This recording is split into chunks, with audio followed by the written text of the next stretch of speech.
আসসালামু আলাইকুম ভিউয়ার্স, আপনারা সবাই কেমন আছেন? আমি আপনাদের মাঝে একটা ওষুধ নিয়ে পরিচিত হওয়ার জন্য ভিডিওটা করতেছি। মূলত কারণ হলো আমি একটা ছোট্ট মুরগির ফার্ম করি। আমার মুরগির বয়স আজকে 18 দিন। 18 দিনের মাথায় মুরগি কিছু সমস্যা দেখা দিছে। আমি ডাক্তারের কাছে গেছি, এই ওষুধটা দিছে। ডাক্তারে কি সঠিক সমস্যার ওষুধ দিছে কিনা জানি না। আমি এই বিভিন্ন গুগলে, ইউটিউবে সব কিছুতে আমি চেক করে দেখছি, কোনো ধরনের এই ওষুধের কোনো ধরনের দেখতেছি না, আমি পরামর্শ দেখতেছি না। যারা এই ওষুধের সম্পর্কে জানেন আমাকে একটু এই ওষুধের সম্পর্কে জানাবেন।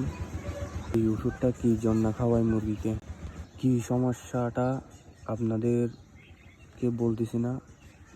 আপনারা যদি জানা থাকলে বলবেন কি জন্য খাওয়ায়, আর ডাক্তারি কি সঠিক ওষুধ দিছে কিনা জানার জন্য আপনাদের কাছে আমি এই কি সমস্যাটা আমি আপনাদেরকে বলতেছি না।